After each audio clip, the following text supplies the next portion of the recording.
കുട്ടികൾ വീട്ടിൽ നിന്ന് ഇറങ്ങുന്നത് എങ്ങനെയായിരിക്കും? ഉറങ്ങണമല്ലേ? അവർക്കൊരു 9-10 മണി. ഞായറാഴ്ച എത്ര മണിക്ക് പിള്ളേർ എണീക്കും? 10:30-11. ആ പിള്ളേരെയാണ് രാവിലെ 5:30 മണിക്ക് കുത്തിപ്പൊക്കി എണീറ്റൊരു ട്യൂഷനും വിടിട്ട് പിന്നെ ഓടിപ്പടച്ച് കഴിപ്പിച്ച് യൂണിഫോം ഇട്ട്, സോക്സ് അവിടെ, ഷൂസ് അവിടെ. ഒരു ദിവസത്തെ ഫുൾ വർക്ക് അവർ ബസ്സിൽ കയറുമ്പോഴത്തേക്കും ചെയ്ത് കഴിഞ്ഞ് ദേ ആർ എക്സോസ്റ്റഡ്. വീട്ടിൽ നിന്ന് കിട്ടാനുള്ള ഒരു റൗണ്ട് കിട്ടും. കാരണം അമ്മയ്ക്ക് ജോലിക്ക് പോകണം, അച്ഛന് ജോലിക്ക് പോകണം. അവരുടെ വീട്ടിൽ കറണ്ട് ഇല്ല, വെള്ളമില്ല, മദർ ഇൻ ലോ പ്രശ്നമാണ്, ഫാദർ ഇൻ ലോ പ്രശ്നമാണ്, ജോലിക്കാരി വന്നിട്ടില്ല. All these things happen there home. ഇതെല്ലാം ബെയർ ചെയ്യണത്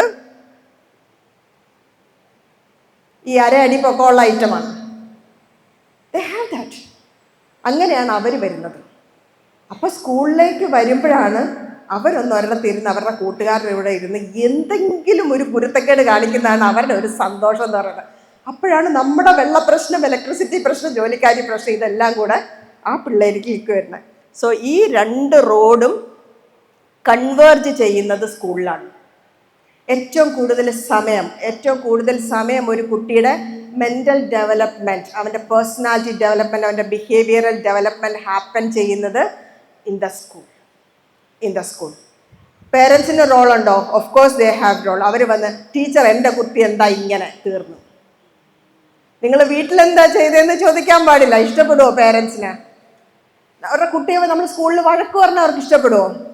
ഇഷ്ടപ്പെടില്ല, പറയാൻ പാടില്ല. പക്ഷേ they will always ask the teacher why it is like that.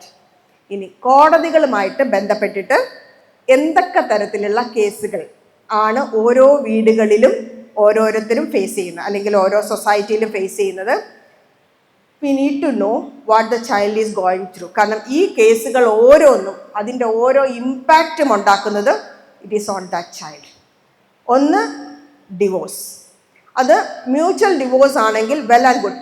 Foreign കൺട്രീസിൽ ഡിവോഴ്സ് എന്ന് പറഞ്ഞാൽ okay, I am getting you divorce, that's over. അത് കഴിഞ്ഞാൽ പിറ്റേ ദിവസം മുതൽ they are friends, they parent their child together. ഇനി അച്ഛനോ അമ്മയോ രണ്ടാമത് കല്യാണം കഴിക്കും, but still parents are together. They come for the meeting, school ഇവൻറ്റിന് ഒക്കെ ഒന്നിച്ച് വരും. പക്ഷെ നമ്മുടെ ഇന്ത്യയിൽ ഇവിടെ എന്താണ് ഡിവോഴ്സ്? ഇന്ത്യ പാകിസ്ഥാൻ യുദ്ധമാണ് അല്ലേ? പിന്നെ വൈരാഗ്യമാണ്. എന്ത് വന്നാലും നിന്നെ ജീവിക്കാൻ സമ്മതിക്കില്ല. എനിക്ക് നിന്നെ വേണ്ട, പക്ഷെ നിന്നെ ജീവിക്കാൻ സമ്മതിക്കില്ല. ആണും പറയും പെണ്ണും പറയും. ഞാൻ ഈ ഒരു ജെൻഡർ യൂസ് ചെയ്യുന്നതുകൊണ്ട് ഐ ഇൻക്ലൂഡ് ഓൾ കേട്ടോ, നമുക്ക് പറയാൻ എളുപ്പത്തിന് അങ്ങനെ പറയുന്നതാണ്. എനിക്ക് നിന്നെ വേണ്ട, I don't want to leave with you, but I will not let you leave. And they ensure that other person won't leave happily. ഇതാണ് നോർമൽ ഞങ്ങൾ കോടതികളിൽ ഡിവോഴ്സ് കേസിൽ കാണുന്ന ഒരു കാര്യം. വേണ്ടെങ്കിൽ വേണ്ട, നിങ്ങൾ മ്യൂച്വൽ ഡിവോഴ്സ് ഇട്ട് എന്താണെന്ന് വെച്ചാൽ സെറ്റിൽ ചെയ്ത് പോവില്ല. ഓക്കെ, പിന്നെ എന്താ ചെയ്യാൻ പറ്റുക? പിന്നെ ഉള്ളത് റെസ്റ്റിറ്റ്യൂഷൻ ഓഫ് കോൺജിക്കൽ റൈറ്റ്സ് എന്ന് പറഞ്ഞാൽ വൈഫോ ഹസ്ബൻഡോ ഇവരെ കൂടാതെ മാറി താമസിക്കുകയാണെങ്കിൽ അവരെൻ്റെ കൂടെ വന്ന് താമസിക്കണം എന്ന് പറഞ്ഞ് നമ്മൾ കൊടുക്കുന്ന കേസാണ് റെസ്റ്റിറ്റ്യൂഷൻ ഓഫ് കോൺജിക്കൽ റൈറ്റ്സ്. ഇവിടെയും ഒരാൾക്ക് പോകണ്ടാത്തത് കൊണ്ടാണല്ലോ അയാൾ മാറി താമസിക്കുന്നത്. ഈ മറ്റേയാളുള്ള അട്രോസിറ്റീസ് മുഴുവൻ ചെയ്യും, എന്നിട്ടാണ് പറയണം നീ എൻ്റെ കൂടെ വന്ന് താമസിക്കുക, എനിക്ക് കുഴപ്പമൊന്നുമില്ല. ഓക്കെ, എൻ്റെ ഒരു കേസിൽ ഒരാൾ നാർസിസ്റ്റിക് ക്യാരക്ടേഴ്സ് ഉള്ള ഒരാളാണ്. അടി, ഇടി, ഉപദ്രവം കൊച്ചുങ്ങളുടെ മുമ്പിൽ വെച്ചായിരിക്കും. കൊച്ചുങ്ങളുടെ സ്കൂളിൽ കൊണ്ടുപോകാനുള്ള ബുക്സ് പിള്ളേരുടെ മുമ്പിലിട്ട് പെട്രോൾ ഒഴിച്ച് കത്തിക്കും. ഇമ്മാതിരി കലാപരിപാടികളാണ് ഇദ്ദേഹത്തിനുള്ളത്. കഴിഞ്ഞ കുറേ നാളായിട്ട് ഇവരിത് സഫർ ചെയ്യായിരുന്നു. അവസാനം പോലീസും സൈക്കോളജിസ്റ്റും ഒക്കെ ഇടപെട്ടാണ് ആ സ്ത്രീയെയും കുട്ടികളെയും ആ വീട്ടിൽ നിന്ന് മാറ്റിയത്. ഇപ്പം കേസ് നടക്കുകയാണ്. അപ്പം മീഡിയേഷൻ എന്ന് പറഞ്ഞിട്ട് ഇപ്പോൾ ഒരു പുതിയ കലാപരിപാടിയുണ്ട്. വക്കീലന്മാരെ കോടതികൾ തന്നെ അപ്പോയിൻറ്റ് ചെയ്തിട്ടുണ്ട് ആസ് മീഡിയേറ്റേഴ്സ്. അവരെല്ലാം ട്രെയിൻഡാണ്. മീഡിയേറ്ററിൻ്റെ മുമ്പ് ഇരുന്ന് ഇയാൾ പറയണത് എനിക്ക് കുഴപ്പമൊന്നുമില്ല, അവൾ എൻ്റെ കൂടെ ഒന്ന് താമസിച്ചാൽ മതി. That is what we are saying. നിങ്ങൾക്ക് കുഴപ്പമൊന്നുമില്ല, യു ആർ ഓക്കെ. നമുക്ക് പറ്റില്ല, ഈ സ്ത്രീക്ക് പറ്റില്ല, അതാണ് പറയുന്നത്. അപ്പോൾ ഇതിൻ്റെ ഒക്കെ ഇടയ്ക്ക് പെട്ടുപോകുന്നത് കുട്ടികളാണ്. പിന്നെ ചെയ്യുന്നത് റിക്കവറി സൂട്ട്. അതായത് കല്യാണം കഴിഞ്ഞാൽ ഒരു കലാപരിപാടി ഉണ്ടല്ലോ, നമ്മളിപ്പോൾ ഗിഫ്റ്റ് എന്ന് ഓമന പേരിട്ട് വിളിക്കുന്ന ഒരു സാധനം, ഡൗറി. നിങ്ങൾ നിങ്ങളുടെ മോക്ക് കൊടുത്താൽ മതി, പക്ഷെ അത് എൻ്റെ മോൻ്റെ പേരിൽ വേണം. പ്ലെയിൻ ലൈറ്റിലാണ്. ഡവറി ചോദിക്കാൻ പാടില്ല, ചോദിച്ചാൽ അകത്ത് പോകും. പക്ഷെ ചോദിച്ചു എന്നുള്ളത് ആര് കംപ്ലൈൻറ്റ് ചെയ്യും? ആരും കംപ്ലൈൻറ്റ് ചെയ്യില്ല. കാരണം മകളുടെ ഭാവി, മകൾ പോകേണ്ട വീടാണ്. മകൾക്ക് കൊടുക്കാൻ വേണ്ടി അച്ഛനും അമ്മയും ഇപ്പോഴേ പൈസ സമ്പാദിക്കുന്നുണ്ട്. എന്ത് കൊടുക്കാൻ? ഡവറി. കല്യാണം അല്ലേ, എന്തെങ്കിലും കൊടുക്കണ്ടേ? പെൺവീട്ടുകാരുടെ മെൻറ്റാലിറ്റിയും മാറിയിട്ടില്ല. ആണുങ്ങളെ മാത്രം പറഞ്ഞിട്ട് കാര്യമില്ല, പെൺവീട്ടുകാരുടെ മെൻറ്റാലിറ്റിയും മാറിയിട്ടില്ല. ശരി, ആണുങ്ങൾ മക്കളെ വളർത്തുന്നതോ? അവൻ എൻജിനീയറായി, ഇനി കുഴപ്പമില്ല, ഇത്ര ചോദിക്കാം.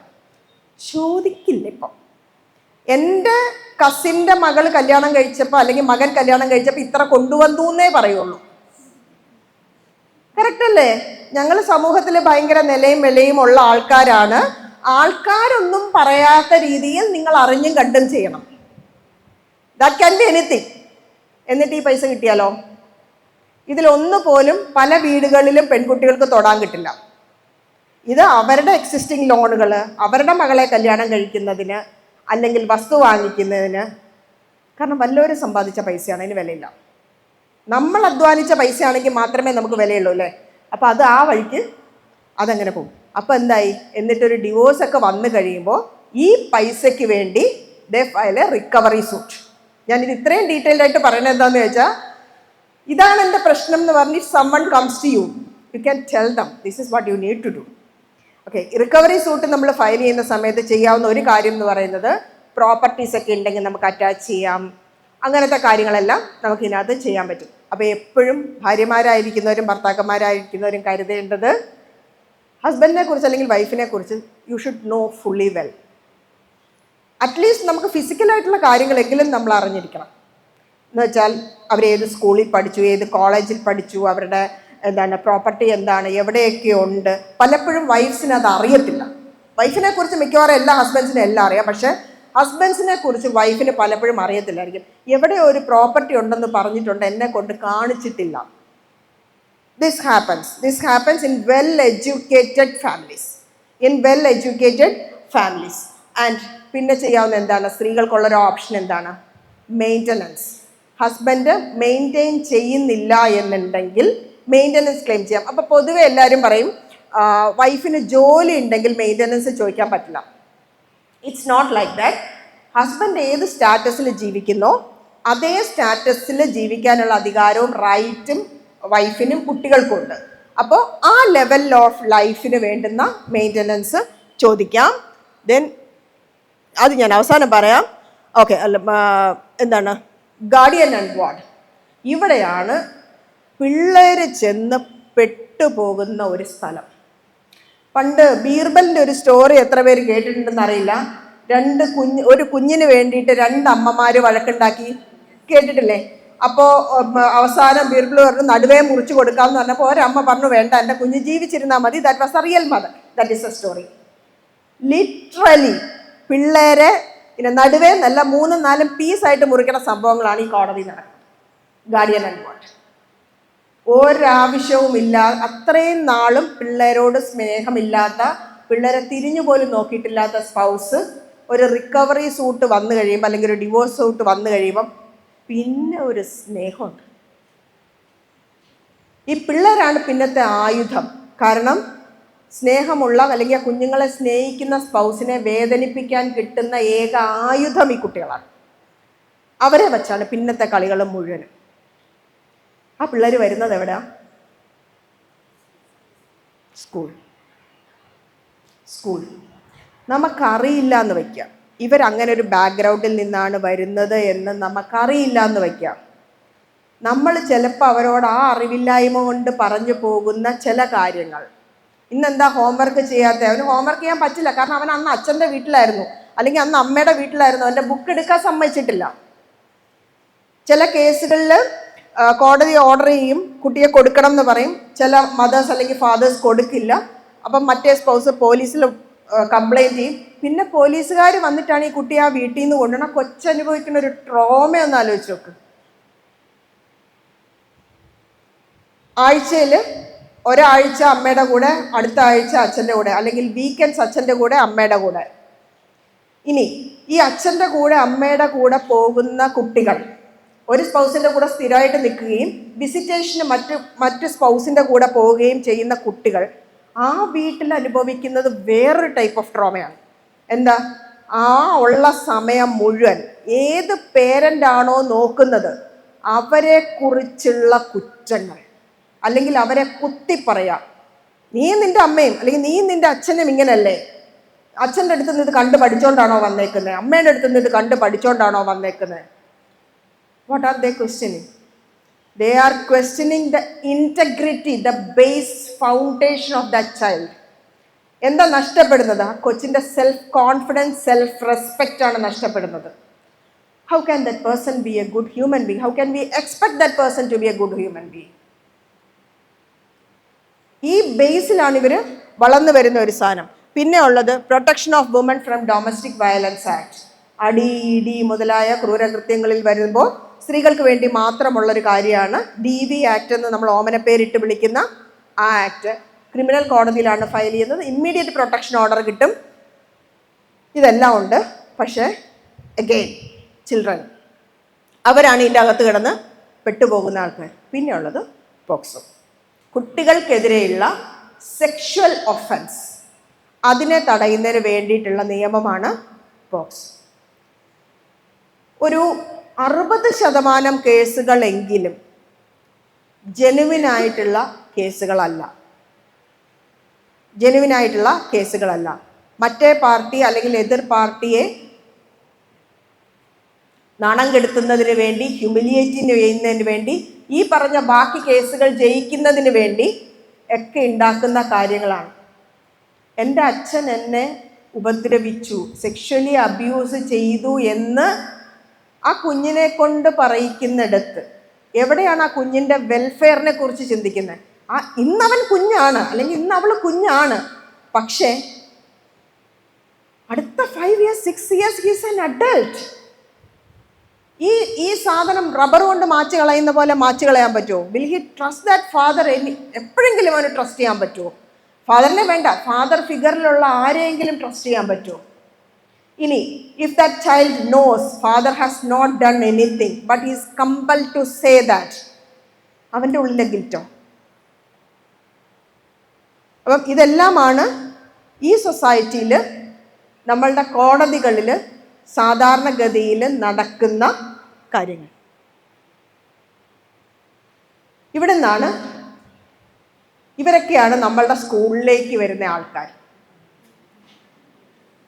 ഇല്ലേ? ഓരോരുത്തരുടെയും മുഖം നിങ്ങളുടെ മുമ്പിൽ തെളിഞ്ഞു വരുന്നുണ്ടാവുമല്ലേ ഇവരെ കാണുമ്പോൾ? ഇവരെയാണ് നമ്മൾ ഒരേപോലത്തെ പരീക്ഷ എഴുതിപ്പിച്ച് ഒരേപോലത്തെ ജഡ്ജ്മെന്റിൽ കൊണ്ടുപോയി ഒരേപോലെ, ആൻഡ് വി സേ എല്ലാ ചിൽഡ്രനെയും ഒരേപോലെ കണക്കാക്കണം എന്ന്. ഐ സേ പറ്റൂല. cannot treat each child as similar. പറ്റൂല. എനിക്കൊരു മോനും മോളും ആണുള്ളത്, രണ്ടിനെ ഒരേപോലെ കാണാൻ പറ്റൂല. എന്നോട് എൻ്റെ മോള് ചോദിച്ചിട്ടുണ്ട്, അമ്മ എന്താ ഞങ്ങളെ ഒരേപോലെ കാണാത്ത? ഞാൻ പറഞ്ഞു പറ്റൂല. രണ്ടും രണ്ട് സ്വഭാവം.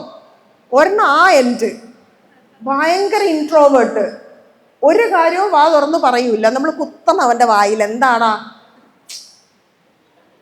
ഇതാണ് പറയണത്, എന്താടാ പ്രശ്നം? ടീച്ചർ വല്ലതും പറ. പിന്നെ നമ്മൾ ഇരുന്ന് പതുക്കെ എന്ത് പറ്റി, ഇന്ന് സ്കൂളിൽ പോയപ്പോൾ എന്തുണ്ടായി, ആരെന്ത് പറഞ്ഞു, ഇങ്ങനെയൊക്കെ പറയുമ്പോഴാണ് മറ്റേ അശ്വത് പേന ഒടിച്ചു. ഓ ശരി, സന്തോഷം. അതിനാണ് ഇവിടെ മറ്റേ സാധനം. മോള് ആരെങ്കിലും അവളുടെ പേനയോ റബ്ബറോ എടുത്താ പിന്നെ എന്നെ വിളിക്കുന്നത് അവരുടെ അമ്മയും അച്ഛനും ആയിരിക്കും. അതങ്ങനെ ഒരു സാധനം. ഞാൻ എങ്ങനെയാണ് ഈ രണ്ടെണ്ണത്തിനെയും ഒരേപോലെ ട്രീറ്റ് ചെയ്യണേ? ഒരേ പന്തിയിൽ ഒരേ വിളമ്പ് പറ്റൂല. നമ്മൾ ആ കോൺസെപ്റ്റ് ഇനി മാറ്റണം. എല്ലാ പിള്ളേരും ഒരുപോലെ അല്ല. നമ്മളാരും ഒരുപോലെയല്ല. നമ്മൾ ഒരുപോലെയാണോ? സോഷ്യൽ സ്റ്റഡീസ് പഠിപ്പിക്കുന്ന എല്ലാ ടീച്ചേഴ്സും ഒരേ സ്റ്റൈലിലാണോ പഠിപ്പിക്കുന്നത്? നമുക്ക് നമ്മുടേതായ ഇൻഡിവിജ്വാലിറ്റി ഉണ്ട്, നമ്മളുടേതായ രീതിയുണ്ട്. നമ്മൾ ഡിഫറെൻറ്റ് രീതിയിലാണ് പഠിപ്പിക്കുന്നത്.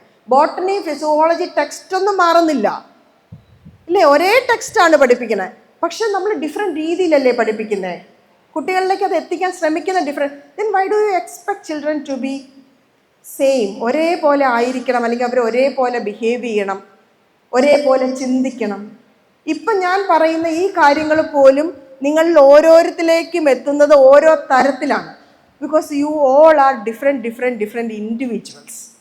ആ ഒരു ഇൻഡിവിജ്വാലിറ്റി നമുക്ക് മനസ്സിലാക്കാൻ പറ്റിയ as A school, as A community of teachers നമ്മൾ സക്സസ്ഫുൾ ആണെന്ന് നമുക്ക് പറയാൻ പറ്റും. അപ്പോഴേ ഓരോ ചൈൽഡിനും അവനെ കെയർ ചെയ്തു അല്ലെങ്കിൽ അവൻ ഈ ലോകത്ത് ഇമ്പോർട്ടൻ്റ് ആണ് എന്ന് നമുക്ക് അവന് മനസ്സിലാക്കാൻ പറ്റും. നമ്മളല്ല മനസ്സിലാക്കണം, അവൻ മനസ്സിലാക്കണം ദാറ്റ് അവൻ പവർഫുള്ളാണ്, that person is important in his life and his life is important to us, there is someone to care. ഇതെല്ലാം അവന് മനസ്സിലാക്കണം. ഇപ്പം റെഗുലറായിട്ട് അക്രമങ്ങൾ മാത്രം കാണിക്കുന്നു, റെഗുലറായിട്ട് ഹോംവർക്ക് ചെയ്യാതെ വരുന്നു, റെഗുലറായിട്ട് എല്ലാ കൂട്ടുകാരുമായിട്ട് വഴക്കുണ്ടാക്കുന്നു. വൺസ് ഇൻ എ വൈലിൻ്റെ കാര്യമല്ല ഞാൻ പറഞ്ഞത്, റെഗുലർ ഒരു പാറ്റേൺ നമുക്ക് കുട്ടികളിൽ കാണാൻ പറ്റും. അവനെ നൈസായിട്ട് വിളിക്കുക.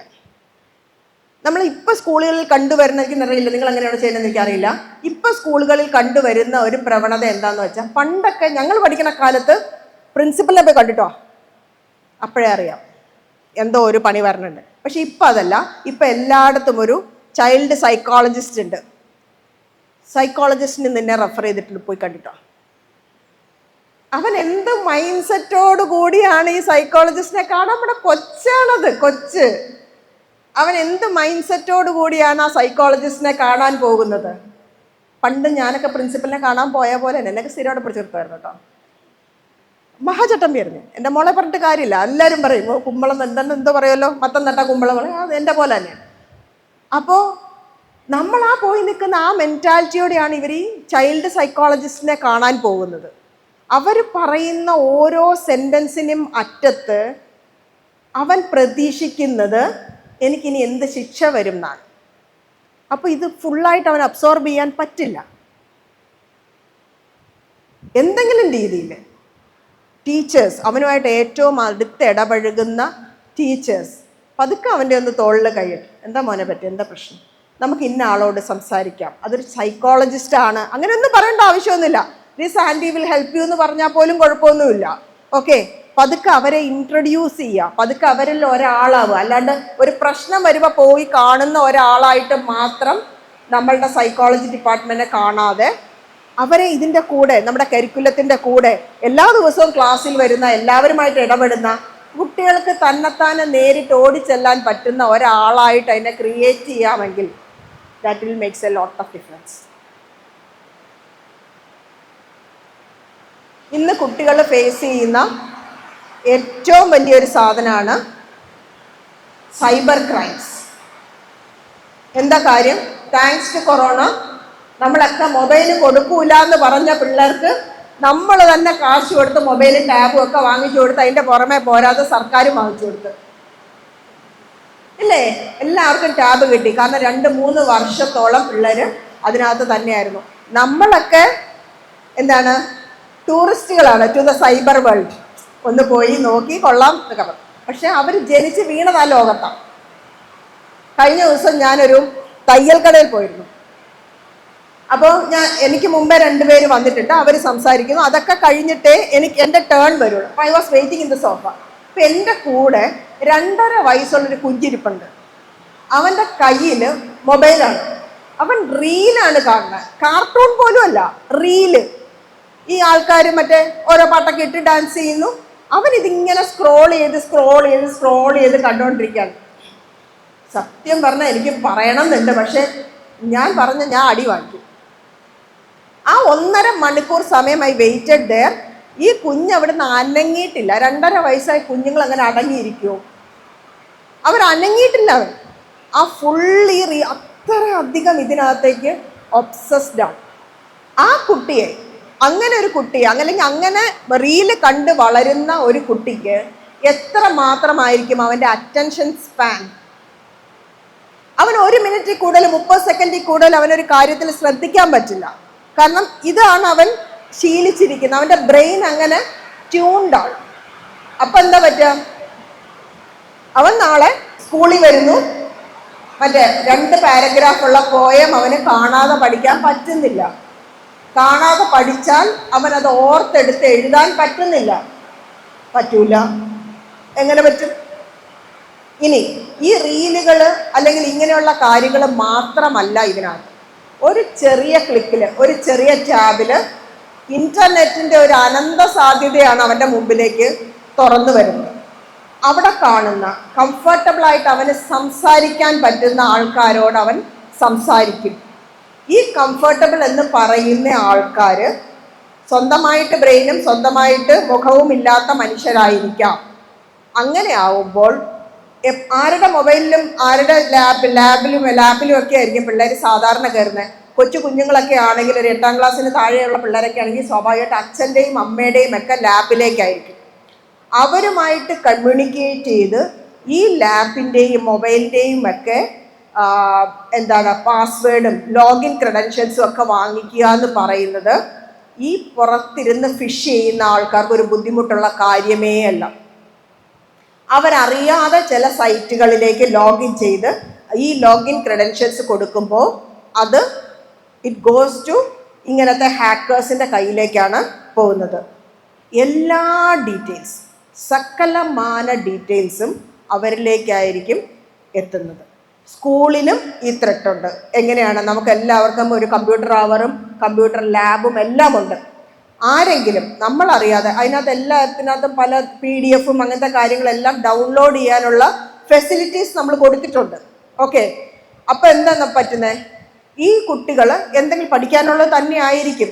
നമ്മൾ ഒരു സാധനം സൈറ്റ്, ഇപ്പം ഉദ്യം എന്ന് നിങ്ങൾ എല്ലാവർക്കും അറിയാമായിരിക്കും അല്ലെ? ഉദ്യം രജിസ്ട്രേഷൻ നമ്മൾ ചെയ്യാന്ന് പറയും. MSME, മിനിസ്ട്രി ഓഫ് കോർപ്പറേറ്റ് അഫയേഴ്സിൻ്റെ ഒരു സാധനമാണ് MSME രജിസ്ട്രേഷൻ. ആ MSME രജിസ്ട്രേഷൻ ഒരു ഉദ്യം, നമുക്കൊക്കെ ആധാർ ഉള്ള പോലെയാണ് ബിസിനസ്സുകാർക്ക് ഉദ്യം രജിസ്ട്രേഷൻ ഉള്ളത്. ഉദ്യം രജിസ്ട്രേഷൻ അടിച്ചു തുടങ്ങിയ ആദ്യം വരുന്നത് ഫേക്ക് സൈറ്റാണ്, പിന്നെ വരുള്ളൂ സർക്കാരിൻ്റെ സെറ്റ്. അപ്പം നമ്മൾ നോക്കണം gov.in ഏതാണുള്ളത്. ഇത്ര ഉള്ള ഒരു സ്ഥലത്തേക്കാണ് നമ്മുടെ കുഞ്ഞുങ്ങൾക്ക് നമ്മൾ നെറ്റ് ഓപ്പൺ ചെയ്ത് കൊടുക്കുന്നത്. അപ്പം എന്താ അതിനകത്തേക്ക് വരിക? അപ്പം അതിനകത്തേക്ക് വരുന്ന കാര്യങ്ങൾ അവർ ഡൗൺലോഡ് ചെയ്താൽ നമ്മളുടെ entire computer system is with hackers. Entire, കാരണം നമ്മളെല്ലാം ഇൻട്രാനെറ്റ് വഴി കണക്റ്റഡ് ആണ്. ഒറ്റ എൻട്രി മതി, ഇതെല്ലാം എല്ലാത്തിലേക്കും കണക്റ്റഡ് ആണ്. ഇനി ഇവരുടെ ഒരു രീതി എന്താണെന്ന് വെച്ച് കഴിഞ്ഞാൽ, ഇവർ കംപ്ലീറ്റ് ഇത് ഹാൻഡിൽ ചെയ്തിട്ട് കുട്ടികളുടെ ഡാറ്റ ഇതെല്ലാം നമ്മളുടെ സിസ്റ്റത്തിനകത്ത് ഇവർ എൻക്രിപ്റ്റ് ചെയ്ത് വയ്ക്കും. എൻക്രിപ്റ്റ് ചെയ്ത് വെച്ചിട്ട് ഇത്ര രൂപ തന്നാലേ ഞങ്ങളിത് ഓപ്പൺ ചെയ്ത് തരുള്ളൂ. ഓക്കെ, അപ്പോൾ അങ്ങനെ വന്നു കഴിയുമ്പോൾ നമുക്ക് സ്കൂൾ ഫംഗ്ഷൻ ചെയ്യാൻ പറ്റില്ലല്ലോ. സ്കൂളെന്നല്ല, ഓരോ ഓർഗനൈസേഷനും അങ്ങനെ ഫംഗ്ഷൻ ചെയ്യാൻ പറ്റില്ല. അപ്പോൾ എത്ര രൂപ കൊടുത്തിട്ടായാലും ഇവരിൽ നിന്നത് റീഗെയിൻ ചെയ്യാനായിട്ട് ശ്രമിക്കും. നമ്മൾ പ്രൊട്ടക്ഷനൊക്കെ ഇടും, മാൽവെയർ പ്രൊട്ടക്ഷനൊക്കെ നമ്മൾ സാധാരണഗതിയിൽ ഇട്ടിട്ടുണ്ടാവും. പക്ഷേ വാട്ട് ഹാപ്പൻസ് ദർ ഈസ്, ഇങ്ങനത്തെ മാൽവെയർ പ്രൊട്ടക്ഷനെ അവർ ശീലിപ്പിക്കുന്നത് എങ്ങനെയാണെന്ന് വെച്ചാൽ, ഒരു ഹിസ്റ്ററി ഓഫ്, അല്ലെങ്കിൽ അവരുടെ ഒരു സിഗ്നേച്ചർ ഉണ്ട്, ഒരു മാൽവെയറിൻ്റെ ഒരു സിഗ്നേച്ചർ ഉണ്ട്, ഈ വൈറസിൻ്റെയൊക്കെ ഒരു സിഗ്നേച്ചർ ഉണ്ട്. ആ സിഗ്നേച്ചർ നമ്മൾ പഠിപ്പിച്ച് വയ്ക്കും. ഇന്ന സാധനങ്ങൾ ഉള്ളവനാണ് മാൽവെയർ. ഇതാണ് നമ്മൾ സിസ്റ്റത്തിനെ പഠിപ്പിക്കുന്നത്, ആ മാൽവെയറിനെ പഠിപ്പിക്കുന്ന അതാണ്. അങ്ങനെ ഒരു സാധനം ആ സിഗ്നേച്ചർ ഉള്ള അല്ലാതെ പുതിയൊരുത്തം വന്നാലോ, നമ്മൾ പിള്ളേരെ എന്ത് പറയും? കയ്യിൽ സഞ്ചിയുള്ള, മുഷിഞ്ഞ വേഷമുള്ള, വഴിയെ പോണ ആരെങ്കിലും മിഠായിയും കൊണ്ട് വന്നാൽ പോവരുത് ഇല്ലേ? പിള്ളേരെ പിടുത്തക്കാരാണ്. ചാക്കും കൊണ്ടുവരും, പിള്ളേരുടെ കൺസെപ്റ്റാണ്. ചാക്കും കൊണ്ടുവരും. വലിയ ബെൻസ് കാറിൽ കോട്ടൺ സൂട്ട് ഇട്ട് ഒരാൾ വന്ന പിള്ളേരെന്ത് ചെയ്യും? പിള്ളേർക്ക് അറിയാൻ പറ്റത്തില്ല അല്ലേ എന്ന് പറഞ്ഞ പോലെയാണ്.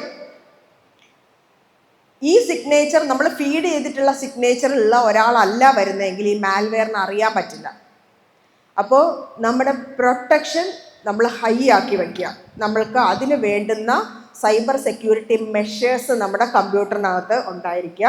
ഇല്ലെങ്കിൽ ഇത് കംപ്ലീറ്റ് ബ്ലോക്ക് ഡൗൺ ആവാനുള്ളൊരു പോസിബിലിറ്റി ഉണ്ട്. ഇനി നമ്മളുടെ വളരെ സീനിയർ ആയിട്ടുള്ള സൈബർ ക്രൈംസ് മാത്രം ചെയ്യുന്ന ഒരു അഡ്വക്കേറ്റ് ഉണ്ട്. അദ്ദേഹത്തിൻ്റെ 2 കോടി രൂപയാണ് ഇൻഷുറൻസ് സ്കാമിൽ പോയത്. അതായത് ഈ ഷെയർ മാർക്കറ്റിൽ നിങ്ങൾ ഇന്ന വാട്സാപ്പ് ഗ്രൂപ്പിൽ ചേർന്നാൽ നിങ്ങൾക്ക് അപ്ഡേറ്റ്സ് കിട്ടും.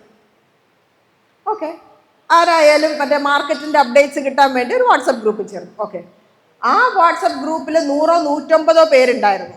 അതിൽ ഇദ്ദേഹം ഒഴിച്ച് ബാക്കി 149 പേരും അവരുടേതായിരുന്നു എന്നുള്ളതാണ്. എന്നിട്ട് അവരെല്ലാ ദിവസവും ഞാൻ ഇന്നാർക്ക് 10,000 രൂപ കൊടുത്തപ്പോൾ എനിക്ക് ഇത്ര രൂപ തിരിച്ചു കിട്ടി, ഓക്കെ എനിക്ക് ഞാൻ ഇത്ര ഇട്ടപ്പോൾ അത് കിട്ടി, ഇത് കിട്ടി, ഇങ്ങനെയാണ്. So he started investing. ആദ്യം 50,000 രൂപ ഇട്ടു, 1,00,000 രൂപ കിട്ടി, പിന്നെ 1.5 ഇട്ടു, ഇത് കിട്ടി. വിത്തിൻ നോ ടൈം 2 കോടി രൂപ പോയി കിട്ടി. ഇതെല്ലാം നമ്മളുടെ ലോകത്ത് സംഭവിക്കാം. ഇതല്ല അവർക്ക് മാത്രം, അല്ലെങ്കിൽ ഒരുപാട് പൈസ ഉള്ളവർക്ക് മാത്രം പറ്റുന്ന കാര്യങ്ങളല്ല. ഫേസ്ബുക്കിലൊക്കെ അഡ്വർടൈസ്മെന്റ് വരും, നല്ല ചുരിദാർ, നല്ല സാരി, നല്ല ഷർട്ട്സ്, ഇതെല്ലാം 150 രൂപയ്ക്ക് 200 രൂപയ്ക്ക് എന്താണ് സെയില്. മറ്റേ ക്യാഷ് ഓൺ ഡെലിവറി ഇല്ല. നമ്മൾ 100 രൂപ 300 രൂപ അത്രയല്ലേ ഉള്ളൂ, പൈസ കൊടുക്കും. പിന്നെ ഇതിനെപ്പറ്റി നമ്മളും മറക്കും, അവരും മറക്കും. കാരണം പോയത് 300 രൂപയായിട്ട് നമ്മളും വലുതായിട്ട് നോക്കില്ല. അങ്ങനെ കുറേ പേരുടെ കയ്യിൽ നിന്ന് 300 രൂപ കിട്ടിയ എന്താ കുഴപ്പം? എപ്പോഴെങ്കിലും ആയിരിക്കും നമ്മൾ ഓർക്കണം, ഫേസ്ബുക്കിൽ ഓർഡർ ചെയ്തൊരു സാധനം വന്നില്ലല്ലോ എന്നില്ല. സോ ഇതെല്ലാം സൈബർ ക്രൈംസിൻ്റെ ഭാഗമായിട്ടുള്ള കാര്യങ്ങളാണ്. പിന്നെ ഉള്ളത് വീഡിയോ കോൾസ് ആണ്. വീഡിയോ കോൾ ഒരാൾ വിളിക്കുന്നു. മിക്കവാറും ഇത് സംഭവിക്കുന്നത് രാത്രിയാണ്. സ്ത്രീയുടെ ഫോണാണെങ്കിൽ വിളിക്കുന്നത് ഒരു പുരുഷനായിരിക്കും. സാധാരണഗതിയിൽ ഇതിൻ്റെ ഇരകൾ പുരുഷന്മാരാണ്. രാത്രിയിൽ ഇവർ വിളിക്കുന്നു, അപ്പുറത്ത് ന്യൂഡായിട്ടുള്ള ഒരു സ്ത്രീ ഫോൺ എടുക്കുന്നു, അല്ലെങ്കിൽ ഇങ്ങോട്ട് വിളിക്കുന്നത് അവരായിരിക്കും. വീഡിയോയിൽ ആദ്യം കാണുന്ന ഇതാണ്. എന്നിട്ട് അവരൊരു സ്ക്രീൻഷോട്ട് എടുക്കും. അതായത് ഈ പുരുഷൻ ന്യൂഡായിട്ടുള്ളൊരു സ്ത്രീയോട് രാത്രി 12 മണിക്ക് സംസാരിച്ചു എന്നുള്ളതാണ്. Then they starts bargaining. ഇതിപ്പോൾ ഫേസ്ബുക്കിലിടും, ഇതിപ്പോൾ നിങ്ങളുടെ ഫ്രണ്ട്സിന് റിലേറ്റീവ്സിനൊക്കെ അയച്ചു കൊടുക്കും. അവരയച്ചും കൊടുക്കും. They will do that.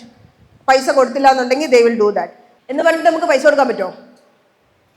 അങ്ങനെയൊക്കെ വരുന്ന കാര്യത്തിൽ നമ്മളെ ഒരാൾ ബ്ലാക്ക് മെയിൽ ചെയ്യുക, എന്ത് കാരണമായിക്കോട്ടെ, നമ്മുടെ കയ്യിൽ നിന്ന് വന്നൊരു തെറ്റിന് തന്നെ ആയിക്കോട്ടെ, I was victim to this എന്ന് പറഞ്ഞ് തിരിച്ച് നമ്മളൊരു പോസ്റ്റ് ഇട്ടാൽ പിന്നെ ഇവർക്കൊന്നും ചെയ്യാൻ പറ്റില്ല. പക്ഷെ 1 രൂപയെങ്കിലും ഇങ്ങനത്തെ ആൾക്കാർക്ക് കൊടുത്തു പോയിട്ടുണ്ടെങ്കിൽ പിന്നെ നമുക്ക് ഇത് കൺട്രോൾ ചെയ്യാനും പറ്റില്ല. കുട്ടികൾ എങ്ങനെയാണ് ഇരയാവുന്നത്? അച്ഛനെയും അമ്മയും കൊന്നുകളയും, നിങ്ങൾ ഇന്ന സ്ഥലത്ത് ഇത്ര രൂപയും കൊണ്ടുവരണം. അല്ലെങ്കിൽ ഈ കുട്ടി തന്നെ ചിലപ്പം കയറി കഴിയുമ്പം ഈ ഒരു അഡോളസൻ്റ് ഏജിലുള്ള കുട്ടികൾക്ക് സെക്ഷൽ കാര്യങ്ങളെക്കുറിച്ച് അറിയാനായിട്ട് ഭയങ്കരമായ ആകാംക്ഷയാണ്. അപ്പം അങ്ങനെ വരുന്ന കുട്ടികളുടെ ചാറ്റിലൂടെ ഇത്തരം വീഡിയോസ്, ഇത്തരം ഫീഡിങ്സ്, ഇങ്ങനത്തെ കാര്യങ്ങൾ പതുക്കെ അവനിട്ട് കൊടുക്കും. ചിലപ്പം അവരെ സ്കൂളിൽ നിന്ന് നമ്മുടെ അടുത്തുള്ള ആൾക്കാരൊക്കെ തന്നെയാണ് ഇത് ചെയ്യുന്നത് എങ്കിൽ അവനെ വിളിച്ചുകൊണ്ട് പോയി അല്ലെങ്കിൽ അവളെ വിളിച്ചുകൊണ്ട് പോയി ഇത്തരം ആക്ടിവിറ്റീസിലും ഇൻഡൽജ് ചെയ്തെന്ന് വരാം. എന്നിട്ട് ആ ഫോട്ടോഗ്രാഫ്സും ആ വീഡിയോഗ്രാഫ്സും എടുത്തു വച്ചായിരിക്കും ഈ കുട്ടികളെ പിന്നീട് അവർ ബ്ലാക്ക് മെയിൽ ചെയ്യുന്നത്. ഇതിൻ്റെയൊക്കെ ടെൽ സൈൻസ് നമുക്ക് നമ്മുടെ പിള്ളേരുടെ മുഖത്ത് കാണാം എന്നുള്ളതാണ്. നമ്മളെപ്പോഴും ഒരു സംഭവം ഉണ്ടായി കഴിയുമ്പോൾ നമ്മൾ പറയും അറിഞ്ഞിരുന്നെങ്കിൽ. ഇപ്പം ഈ ഇടയ്ക്കൊരു മാറ്റർ ഉണ്ടായില്ലേ, ആലുവയിൽ ഒരു പുഴയിലൊരു കുട്ടിയെ അമ്മ എറിഞ്ഞു കൊന്നു. ആ കുട്ടി was abused by her own കൊച്ചച്ഛൻ. അമ്മയ്ക്കത് അറിയാമായിരുന്നു. അമ്മ അതിനെ റിസോർട്ട് ചെയ്തൊരു കാര്യം ഇതാണ്. ആ അംഗൻവാടി ടീച്ചർ പറഞ്ഞത് യൂറിനറി ഇൻഫെക്ഷൻ ആയിരിക്കും കുഞ്ഞിനെന്നാണെന്ന് വിചാരിച്ചത്. കുറ്റം പറയാൻ പറ്റൂല. She never expects this. പക്ഷെ ഇന്നത്തെ വേൾഡിൽ we have to expect that. ഒരു കുഞ്ഞ് പെട്ടെന്ന് പഠിത്തത്തിൽ ഡൗൺ ആയി, പെട്ടെന്ന് അവളുടെ സ്വഭാവത്തിൽ ഒരു വ്യത്യാസം വന്നു. നമ്മുടെ മനസ്സിൽ ആദ്യം പോകേണ്ടുന്ന ഒരു കാര്യം എന്ന് പറയുന്നത് അബ്യൂസ് എന്നുള്ളൊരു സാധനം റൂൾ ഔട്ട് ചെയ്യുക എന്നുള്ളതാണ്. അതൊരു പോക്സോ ഒഫൻസിനകത്ത് വരുന്ന ഒരു സെക്ഷൽ റിലേഷൻഷിപ്പ് തന്നെ ആകണമെന്നില്ല. അതിലേക്കുള്ളൊരു ത്രെട്ടുമാവാം, അല്ലെങ്കിൽ ആ കുട്ടി വീട്ടിൽ കാണുന്ന മറ്റാരെങ്കിലും അത് അനുഭവിക്കുന്നതുമാവാം ഈ കുട്ടിക്ക് ഉണ്ടാവുന്ന ഇമ്പാക്റ്റ്. അപ്പം ഇതെല്ലാം അറിയുക എന്ന് പറയുന്നത് ഒരു വലിയ ടാസ്ക് തന്നെയാണ്. കാരണം ഒരു ക്ലാസ്സിൽ 30-40 പിള്ളേരുണ്ടാവും. നമുക്കിത് ഓരോരുത്തരെയും പോയി നോക്കിയിട്ട് ഇതാണോ അവരുടെ പ്രശ്നം എന്ന് നമുക്ക് അറിയാൻ പറ്റില്ല. അങ്ങനെ ഒരു ജഡ്ജ്മെൻറ്റോട് കൂടി പോലും നമുക്ക് പിള്ളേരെ അപ്രോച്ച് ചെയ്യാനും പറ്റില്ല. അപ്പം നമുക്ക് എന്താ ചെയ്യാൻ പറ്റുക? ഒരു ഒബ്സർവേഷൻ എല്ലാ കുട്ടികളിലും ഉണ്ടാവുക, പേരൻസുമായിട്ടൊരു റെഗുലർ ഇൻറ്ററാക്ഷൻ ഉണ്ടാവുക. അപ്പം നമുക്ക് കുറച്ച് ഫീഡ്ബാക്സ് കിട്ടും. And encourage parents to talk to U.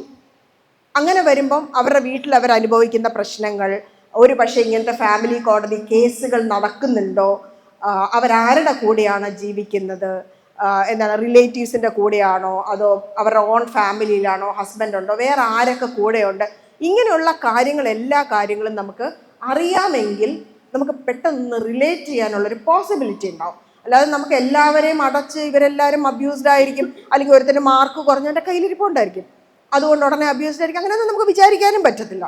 But don't rule out this things. കാരണം ഇന്നത്തെ കാലത്ത് this is on A higher side. കാരണം എനിക്ക് തോന്നുന്നു ഒരുവിധം കേരളത്തിൽ ഏറ്റവും കൂടുതൽ സ്യൂഡോ ആയിട്ടുള്ള ഒരു സൊസൈറ്റിയാണ് നമ്മുടെ. ഭയങ്കര സ്യൂഡോയാണ്. നമ്മൾ പറയുമ്പം നമ്മൾ ഭയങ്കര കഥാപ്രസംഗം ബാലയൊക്കെ പറയും. പക്ഷേ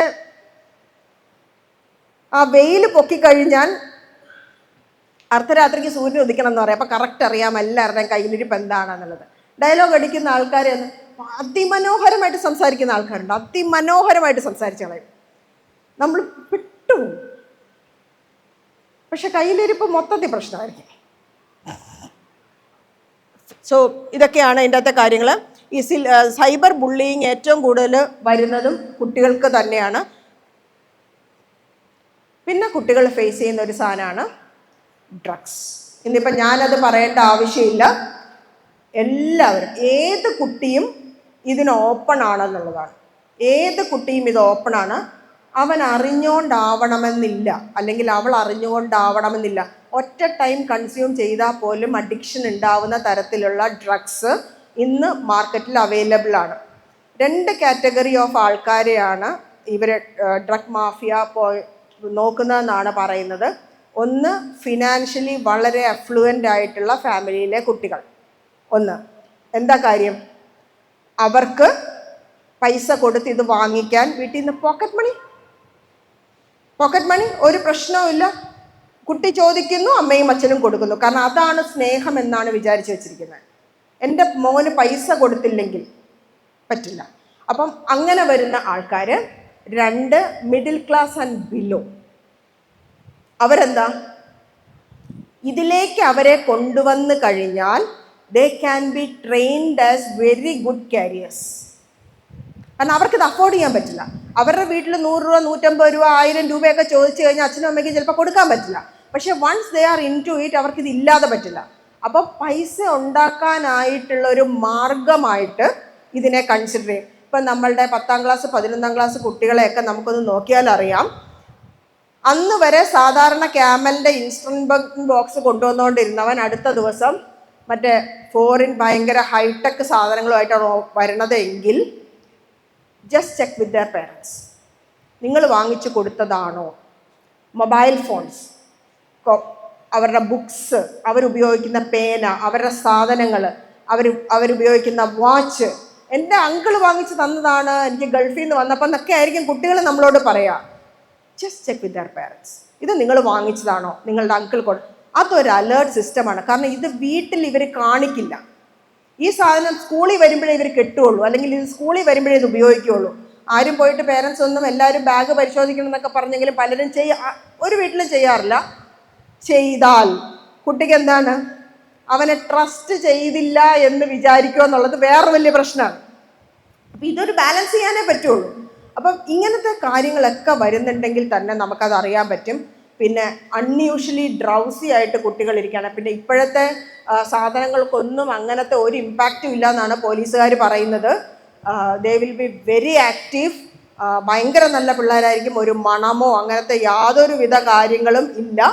അപ്പം അറിയാൻ തന്നെ. അപ്പം അൺയൂഷ്വൽ ആയിട്ടുള്ള ആക്ടിവിറ്റീസ്, അത് ഡ്രൗസിനെസ് ആവാം, ഓവർ ആക്റ്റീവ് ആകുന്നതാവാം, വട്ടെവർ, ഒന്ന് അങ്ങനെയുള്ള ആൾക്കാരിലേക്കും കൂടെ ഒന്ന് കണ്ണുവയ്ക്കുക. പിന്നെ എന്താ സംഭവിക്കണേ, നമ്മളെപ്പോഴും ഡ്രഗ് അവെയർനെസ് ക്ലാസ്സുകൾ കൊടുക്കും. ആൻറ്റി ഡ്രഗ് അവെയർനെസ് ക്ലാസ് എന്നാണ് നമ്മൾ പറയുന്നത്.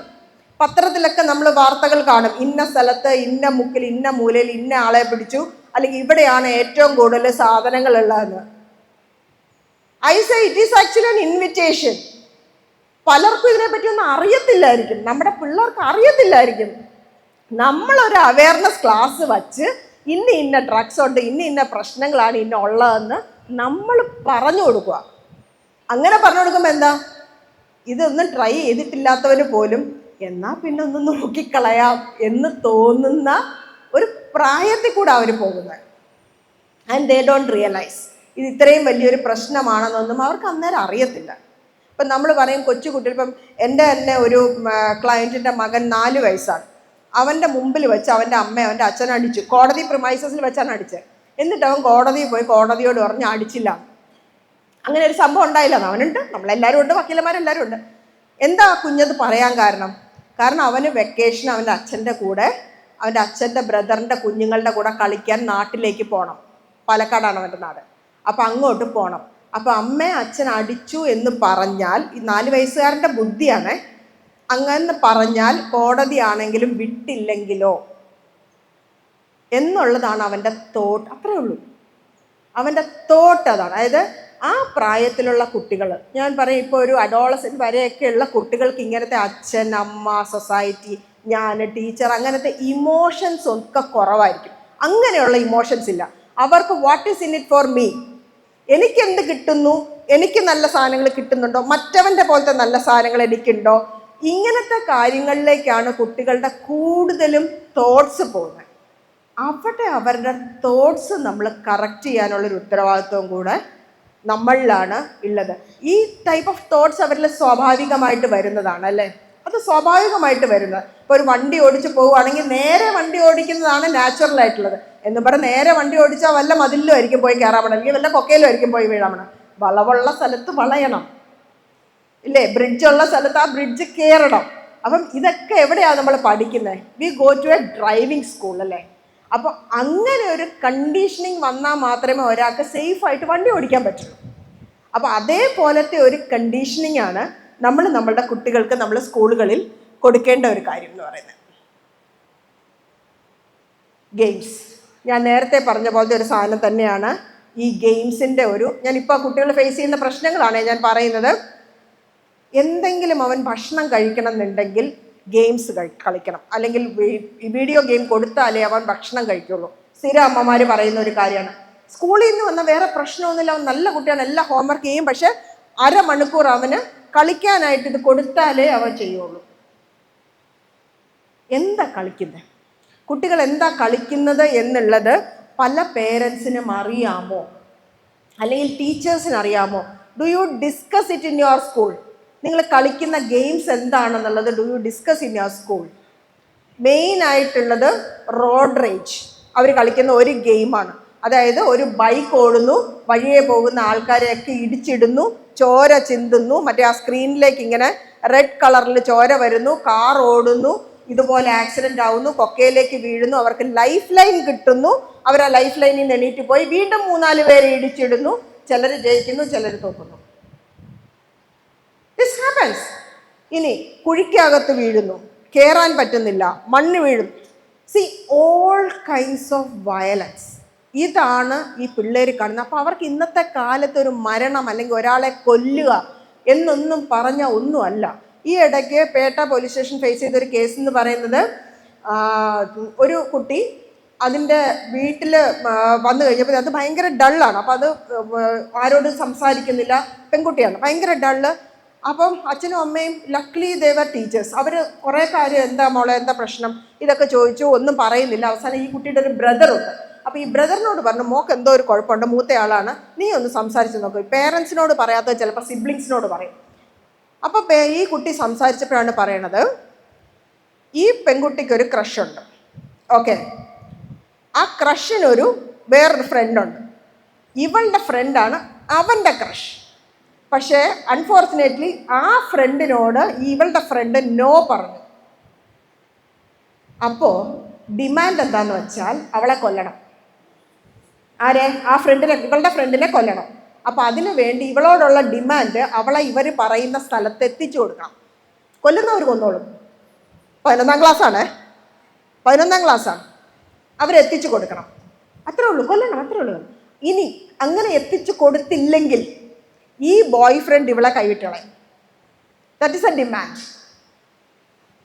എന്നാൽ പോടാതെ പറയാനുള്ള ആ സാധനം ആ കുട്ടിക്ക് വരുന്നില്ല. ഇവളും ആലോചിക്കുന്നത് എത്തിച്ചു കൊടുക്കണോ വേണ്ടയോ എന്നാണ്. No is not an option അവിടെ. ഓക്കെ, അത് പോലീസിൽ ഇൻഫോം ചെയ്തു. ഭാഗ്യത്തിന് പോലീസും അത് ഭയങ്കര നന്നായിട്ട് ഹാൻഡിൽ ചെയ്തു. ഈ കുട്ടികളെ എല്ലാവരെയും വിളിച്ചു വരുത്തി കാര്യങ്ങൾ സംസാരിച്ചത് കൊണ്ട് അതൊരു കൊലപാതകത്തിലേക്ക് എത്തിയില്ല. ഇല്ലെങ്കിൽ എത്തും. ഇന്നത്തെ കാലം അങ്ങനെയാണ്, എത്തും. അവർ ആലോചിക്കുന്നില്ല. അതുകൊണ്ടാണ് ഇന്നിപ്പോൾ ഇത്രയും ഗെയിമിലും ഇത്രയും വയലൻസ് കാണുന്നതുകൊണ്ടാണ് കൂടെ പഠിക്കുന്ന പിള്ളേരെ തല്ലിക്കൊല്ലാൻ ആൾക്കാർക്ക് പറ്റുന്നത്. എത്ര കേസായി നമ്മൾ കാണും. ഒരു സിദ്ധാർത്ഥൻ വന്നു, ഇപ്പം അഫ്സൽ അല്ലേ, ആ കുട്ടിയുടെ കാര്യമായി എത്ര കേസുകളായി. ഇനി മരിച്ച കേസുകളാണ് പത്രത്തിൽ വരുന്നത്. മരിക്കാതെ ഇതുപോലെ ടോർച്ചർ അനുഭവിക്കുന്ന എത്രയെങ്കിലും അൺറിപ്പോർട്ടഡ് കേസുകളുണ്ട്. പണ്ടൊക്കെ എന്നുള്ള ക്ലാസ്മേറ്റ്സ്, കൂടെ പഠിക്കുന്ന ആൾക്കാരെന്ന് പറഞ്ഞാൽ അതൊരു വികാരമാണ്. അവർക്ക് എന്തെങ്കിലും വരാൻ സമ്മതിക്കില്ല നമ്മൾ. അതല്ല, കൂടെ പഠിക്കുന്ന കൂടെ നടക്കുന്ന ആൾക്കാരെ കൊല്ലാം. ലൈഫ് ലൈൻ കിട്ടും എന്ന് ഇവർ വിചാരിക്കുന്നുണ്ടോന്ന് എനിക്ക് അറിഞ്ഞുകൂടാ. ചിലപ്പോൾ അതും കാണുമായിരിക്കും. You don't know that. അവർ ഓരോരുത്തരും വിളിച്ച് ചോദിച്ചാലേ അറിയാവുള്ളൂ. ഇപ്പൊ കൊന്നാലും ലൈഫ് ലൈൻ വരുമല്ലോ എന്ന് വിചാരിക്കുന്നുണ്ടോ എന്ന് അറിയത്തില്ല. കാരണം അതാണ് അവർ സ്ഥിരമായിട്ട് കണ്ടേക്കുന്നത്. ഇതാണ് പോക്സോ കേസിനെ കുറിച്ച് കുറച്ചും കൂടെ പറയാമെന്ന് ഞാൻ വിചാരിക്കുകയാണ്. എന്തൊക്കെയാണ് അതിനകത്ത് വരുന്ന ഒഫൻസസ്? സെക്ഷൽ പെനിട്രേഷൻ ഉണ്ടാകുന്നതിനെയാണ് കുട്ടികളിലേക്ക്, അതായത് 18 വയസ്സിൽ താഴെയുള്ള കുട്ടികളിൽ സെക്ഷൽ പെനിട്രേഷൻ ഉണ്ടാകുന്നത്, ഗ്രീവിയസ് ഹർട്ട് ഉണ്ടാക്കുന്നത്, ഈ സെക്ഷൽ റിലേഷൻഷിപ്പിനെ പ്രേരിപ്പിക്കുന്നത്, ഇതെല്ലാം പോക്സോയുടെ പരിധിയിൽ വരും. As teachers, as society members, നമ്മളുടെ റെസ്പോൺസിബിലിറ്റിയാണ്. ഇങ്ങനെ ഒരു കാര്യം വന്നാൽ we need to report it. Report ചെയ്തില്ലെങ്കിൽ 6 മാസം വരെ തടവും 1 ലക്ഷം രൂപയോളം പിഴയും കൊടുക്കേണ്ടുന്ന ക്രിമിനൽ ഒഫൻസാണ്. അപ്പോൾ നമ്മൾ ഫേസ് ചെയ്യുന്ന ഒരു വലിയ പ്രശ്നം എന്താണ്? ഈ പറയുന്ന കുറ്റകൃത്യം ചെയ്തതും ഒരു മൈനർ ആണെങ്കിലോ, ഇല്ലെങ്കിൽ 18-19 വയസ്സ് മാത്രമുള്ള ഒരു പയ്യനാണെങ്കിലോ വി ഹാവ് ടു റിപ്പോർട്ട്. പക്ഷെ അത് റിപ്പോർട്ട് ചെയ്യുമ്പോഴും ഈ ഒരു ഈ ഒരു പ്രായമാണ് അല്ലേ, ആ ഒരു അഡോളസെൻറ്റിൻ്റെ ഇതിൽ അവർ ചെയ്യുന്ന കാര്യങ്ങളാണോ അതോ മനഃപൂർവ്വമായിട്ട് ഇതൊരു ക്രൈമായിട്ട് ചെയ്യുന്നതാണോ? ഇപ്പോൾ ഒരു ക്രിമിനൽ ഒഫൻസിനെ വേർതിരിക്കുന്ന ഒന്നാണ് ഇൻറ്റൻഷൻ, മെൻസ് റിയ എന്ന് പറയും.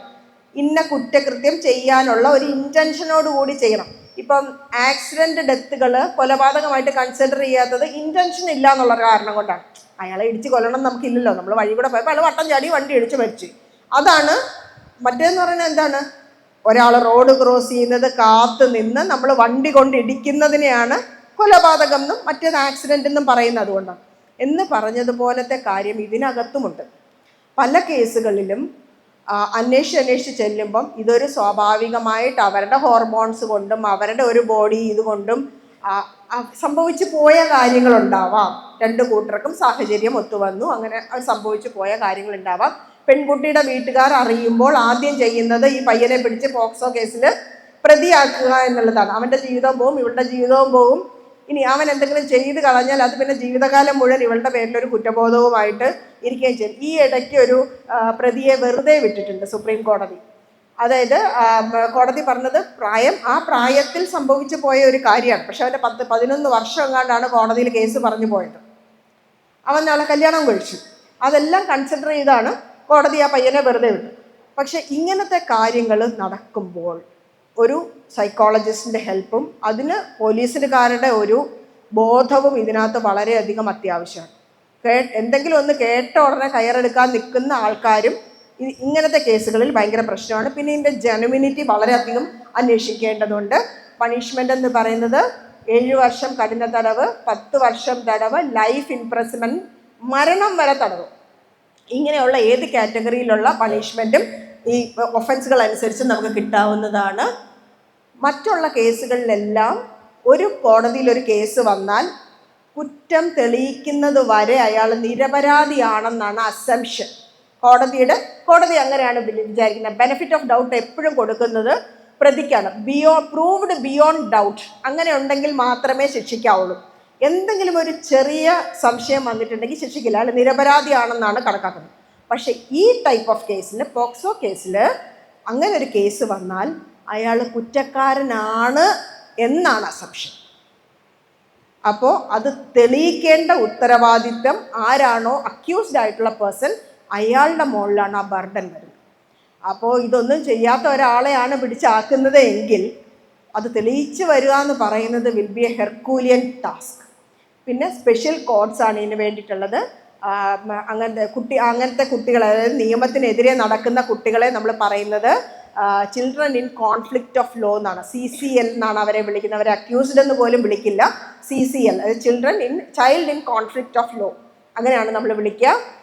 ആ കോടതികൾ യൂണിഫോം ഉണ്ടാവാൻ പാടില്ല, യൂണിഫോം ഇല്ലാതെ നോർമൽ ഡ്രസ്സിലാണ് ഇരിക്കുക. അവരോട് സംസാരിക്കുന്ന വക്കീലന്മാരും സൈക്കോളജിസ്റ്റുകളും ഒന്നും ഒരു തരത്തിലുള്ള ഒഫീഷ്യൽ ഡ്രസ്സുകളും പാടില്ല എന്നാണ്. സ്വാഭാവികമായിട്ട് സംസാരിക്കുന്ന പോലെ വേണം സംസാരിക്കാൻ.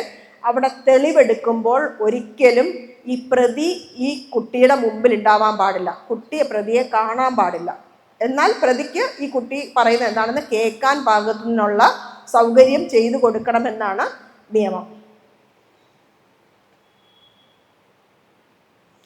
എന്തൊക്കെ നമുക്ക് ചെയ്യാം നോക്കാം. എല്ലാവരും എപ്പോഴും പറയുന്നതും ഒരിക്കലും നടക്കാത്തതുമായ ഒരു കാര്യമാണ് ഇത് രണ്ടും. കാരണം നമ്മളെല്ലാവരും നമ്മളുടെ ഓട്ടപ്പാച്ചിലുകളിലാണ്. പേരൻസ് ആയിക്കോട്ടെ, ആസ് പേരൻസ് നമ്മളൊന്ന് ആലോചിച്ച് നോക്കി, എത്ര നേരം നമ്മുടെ കുട്ടിയുടെ അടുത്ത് നമ്മൾ ഇന്ന് കഥ പറയും. അപ്പോഴായിരിക്കും അടുപ്പത്ത് ഉരുളക്കിഴങ്ങ് വെച്ചത് കരിഞ്ഞത്, ഇല്ലേ? വേറെ ആരെങ്കിലും ഫോൺ വിളിച്ച് ഇന്നത്തെ ഗോസിപ്പ് പറയുന്നത്, പിറ്റേ ദിവസത്തെ നോട്ട്സ് പ്രിപ്പയർ ചെയ്യാനുണ്ട്, പരീക്ഷാ സമയമാണെങ്കിൽ പറയാൻ വേണ്ട, നമുക്ക് കറക്റ്റ് ചെയ്യാനുണ്ട്, ക്വസ്റ്റ്യൻ പേപ്പർ നോക്കാനുണ്ട്, എന്തെല്ലാം കാര്യങ്ങൾ നമ്മുടെ മുമ്പിലുണ്ട്. അപ്പോഴാണ് മറ്റേ അരവിന്ദ് ഓടിയപ്പോൾ തട്ടിയിട്ട കഥയും ഇന്ന് ശാലിനി പേന ഒടിച്ച കഥയും ഒക്കെ കൊണ്ട് നമ്മുടെ കുഞ്ഞുങ്ങൾ നമ്മുടെ മുമ്പിലോട്ട് വരുന്നത്. എടാ ഒന്നും മിണ്ടായി, ഇച്ചിരി കഴിഞ്ഞിട്ട്. നമ്മൾ പറഞ്ഞിട്ടില്ലേ, പറയാത്ത പേരൻസ് ഇവിടെ ഉണ്ടെന്ന് പറയരുത്, ഞാൻ പറഞ്ഞിട്ടുണ്ട്. ഈ പിന്നെ ചോദിക്കാം എന്നുള്ളത് നമ്മൾ ചിലപ്പോൾ പോകത്തില്ല അവരിലേക്ക് തിരിച്ച്. യു ക്യാൻ സേ ദാറ്റ് ഞാൻ ഇപ്പം ഇത്തിരി തിരക്കിലാണ്, you have to say that also. ഞാനതാ പറയും, you have to say that also. ഇപ്പം ഞാൻ ഇന്ന കാര്യത്തിന് ഇത്തിരി തിരക്കിലാണ്, but I will definitely come back to you. Make sure you go back. നമ്മൾ പലപ്പോഴും ആ ഭാഗം മറന്നു പോവുകയാണ്. I have also done that case, അത് ഞാനും ചെയ്തിട്ടുണ്ട്. പക്ഷേ നമ്മൾ always we have to go back. നീ എന്തോ നേരത്തെ പറയാൻ വന്നില്ലേ, എന്താണത്? രണ്ട് കാര്യങ്ങളാണ് നമ്മൾ കുട്ടികളെ അവിടെ പഠിപ്പിക്കുന്നത്. ഒന്ന്, to respect the other person's time. അത് ഭയങ്കര ഇമ്പോർട്ടൻ്റ് ആയിട്ടുള്ളൊരു കാര്യമാണ്, to respect the other person's time. രണ്ടാമത്തേതെന്ന് പറയുന്നത് that we are giving a message that he is also important. നമ്മൾ തിരിച്ചു പോയിട്ട് ചോദിക്കുവാണ്, എന്താ അതിൻ്റെ പ്രശ്നം, എന്താ നീ പറയാൻ വന്നേ? അതും ഒരു ഭയങ്കര വലിയ റീഅഷുറൻസ് ആണ്. അതിൻ്റെ ബെനഫിറ്റ് എന്താണ്? നാളെ ഒരു പ്രശ്നം വന്നാലും they will know that you are there for that child. അങ്ങനെ ഒരു പേരൻ്റ് വീട്ടിലില്ലാത്ത കുട്ടികൾക്ക് teachers can be that. Teachers can be that. You repeatedly tell your class whatever happens. എന്ത് ഡൗട്ട് ഉണ്ടെങ്കിലും യു കം ടു അസ്. കാരണം ഈ first സ്റ്റെപ്പിൽ പിള്ളേർ ഇത് പറയാൻ തയ്യാറാണ്. ഇന്ന് എന്നോടൊരാൾ മറ്റേ ആ ആൽമരത്തിൻ്റെ ചോട്ടിൽ വരാൻ പറഞ്ഞു ടീച്ചറെ എന്ന് പറയാൻ അവർ റെഡിയാണ്. പക്ഷെ അത് കേൾക്കാൻ നമ്മളവിടെ ഇല്ല. അപ്പോൾ അവൻ എന്ത് ചെയ്യും? ആൽമരത്തിൻ്റെ ചോട്ടിൽ പോകും. അന്ന് അവനവിടെ എന്തെങ്കിലും ഒരു സാധനം, ഡ്രഗ്സ് ആയിക്കോട്ടെ, ഒരു സെക്ഷൽ അബ്യൂസായിട്ട് എന്തെങ്കിലും ഒന്ന് സംഭവിച്ച് കാണും. അപ്പം പിന്നെ അവൻ്റെ പേടി എന്താ? പറയാതെ ആൽമരത്തിൻ്റെ ചോട്ടിൽ പോയത് എന്തിനാന്നുള്ള ചോദ്യത്തിന് ഉത്തരം പറയാൻ അവൻ്റെ കയ്യിലില്ല. അത് പേടിയായി. അപ്പം അടുത്ത പ്രാവശ്യം മറ്റവനെ പേടിച്ചിട്ട് വീണ്ടും പോയി. അപ്പം വീണ്ടും പ്രശ്നമായി, രണ്ടാമതും പോയി. അപ്പം നമ്മളിലേക്ക് വരാനുള്ള അവൻ്റെ ദൂരം കൂടിക്കൂടിയാണ് പറഞ്ഞത്. പക്ഷെ ഇത് ആദ്യത്തെ പോയിന്റിൽ പറയുകയും അതാരാ മക്കളെ, ടീച്ചറും കൂടെ വരാം, ആരാന്നൊന്ന് കാണിച്ചാന്ന് പറഞ്ഞാൽ പിന്നെ ആ പരിസരത്ത് ആ മനുഷ്യനെയും കാണില്ല, അവരും കാണില്ല. പക്ഷെ എത്രത്തോളം നമുക്കത് ചെയ്യാൻ പറ്റും എന്നുള്ളതാണ്, അതിൻ്റെ ഒരു പ്രാക്ടിക്കൽ കാര്യങ്ങളാണ് നമ്മൾ ആലോചിക്കേണ്ടത്. പക്ഷെ ആ സ്വാതന്ത്ര്യം വന്ന് പറയാം എന്നുള്ള ഒരു കാര്യം എന്ന് വെച്ചാൽ, ഒരു പലപ്പോഴും എനിക്കൊക്കെ കുഞ്ഞിലെ സ്കൂളിൽ പഠിക്കുമ്പം എനിക്ക് ഫീൽ ചെയ്തിട്ടില്ല കേട്ടോ. ഞാനൊക്കെ ഭയങ്കര കൺവെൻഷൻ രീതിയിൽ പഠിച്ച് വന്ന ഒരാളാണ്. ഒരു കാര്യം പറയാൻ ടീച്ചേഴ്സ് റൂമിലേക്ക് ചെന്നാൽ എന്താ, ഒന്നുമില്ല, നമ്മൾ ആ വഴിക്ക് വരില്ല. ആ സമയത്ത് അവാർഡോ എന്ത് പറ്റി, എന്താ കാര്യം എന്നൊക്കെ ചോദിക്കുന്ന ഒരു ടീച്ചറിൻ്റെ അടുത്ത് ഉറപ്പായിട്ടും പിള്ളേർ ഓടിപ്പോയിട്ട് ഓരോ കാര്യങ്ങൾ പറയാനായിട്ട് തയ്യാറായിരിക്കും. പക്ഷെ ആ ഒരു ടോൺ, ഒരു മോഡുലേഷൻ, കാരണം നമ്മളിവിടെ ഭ്രാന്ത് പിടിച്ച് പേപ്പർ നോക്കിക്കൊണ്ടിരിക്കുമായിരിക്കും, ഇല്ലയെന്ന് ഞാൻ പറയുന്നില്ല, ബട്ട് സ്റ്റിൽ ആ ഒരു സാധനം കുട്ടികൾക്ക് എപ്പോഴും ഫീൽ ചെയ്യുന്ന ഒരു കാര്യമാണ്. ആൻഡ് ലിസൺ, നമ്മൾ അവരോട് വർത്താനം പറയുന്നത് പോലെ തന്നെ ഇമ്പോർട്ടൻ്റ് ആയിട്ടുള്ളൊരു കാര്യം. റബ്ബിഷായിരിക്കും പറയണം, ആയിക്കോട്ടെ. ഞാൻ ഈ ഇടയ്ക്ക് നമ്മുടെ സോഹോ ബുക്സ് എല്ലാവരും കേട്ടിട്ടുണ്ടല്ലോ, സോഹോ കോർപ്പറേഷൻ, അദ്ദേഹത്തിൻ്റെ ശ്രീധർ വെമ്പുവിനെ കാണാനായിട്ട് തേനിയിൽ പോയിട്ടുണ്ടായിരുന്നു. ഭയങ്കര രസമാട്ടോ, അവരുടെ ഓർഗനൈസേഷനും ഒരു പഴയ സ്റ്റൈല് വീടുമൊക്കെയാണ് അവർ മറ്റേ IT കമ്പനിയായിട്ടൊക്കെ മാറ്റിയിരിക്കുന്നത്. അപ്പം അദ്ദേഹം പറയാണ്, every week they have a chit chat with his employees. എന്ത് പരാതി വേണമെങ്കിലും ആ മീറ്റിങ്ങിൽ പറയാം.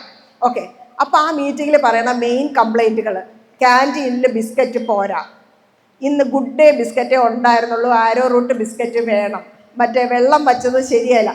ഈ ടൈപ്പ് ഓഫ് കംപ്ലൈൻസ് ആണ് എൻജിനീയേഴ്സിൽ നിന്ന് വരുന്നത്. Then the HR manager was saying, I was wondering, ഇത്രയും വലിയൊരു മനുഷ്യൻ്റെ അടുത്ത് പറയാൻ പറ്റുന്ന കംപ്ലൈൻസ് ആണോ ഇതൊക്കെ? And what Sridhar Vembu is saying, ഇത്രയുമേ ഉള്ളൂ എൻ്റെ ഓർഗനൈസേഷനിലെ കംപ്ലൈൻറ്റ് എന്നുള്ളത്. I am reassured. ഒരാൾ പോലും എൻ്റെ മാനേജർ ശരിയല്ല, അല്ലെങ്കിൽ എൻ്റെ HR എന്നോട് പെരുമാറിയത് ശരിയല്ല എന്ന് പറഞ്ഞിട്ടില്ല. എല്ലാവരും പറഞ്ഞത് ബിസ്ക്കറ്റ്, മറ്റേ കസേര ശരിയല്ല, കസേരയ്ക്ക് ക്രാക്കുണ്ട് എന്നുള്ള പ്രശ്നങ്ങൾ വിച്ച് ഐ ക്യാൻ ക്ലിയർ. പക്ഷെ എന്തുകൊണ്ട്? Every Friday he is there to listen. Every Friday he is there to listen. അപ്പം ആ ഒരു സാധനം നമ്മളോട് പറയുന്ന 99.9 കാര്യങ്ങൾ റബ്ബിഷായിരിക്കും, ഒന്നും കാണത്തില്ല. പക്ഷെ ആ 0.1% എല്ലാ സ്കൂളിലും, എല്ലാ ക്ലാസ്സിലും, എല്ലാ ബാച്ചിലും ഇത് സംഭവിക്കണമെന്നില്ല. ചിലപ്പം ഒരു വർഷത്തിൽ ഒരിക്കലെങ്ങാനും ആയിരിക്കും 0.1% വരുന്നത്. That makes all the difference to that child, to that family, to the school and to the overall society. Correct അല്ലേ? Okay, then introduce them to books. നമ്മുടെ ഫാദർ ജോൺ ഒരു ഒറേഷ്യസ് റീഡറാണ്. ഡിഗ്രി മുതൽ വാങ്ങിച്ചു തുടങ്ങിയാണ് പുസ്തകങ്ങളെന്ന് തോന്നുന്നു, അല്ലേ അച്ചോ? He's into it.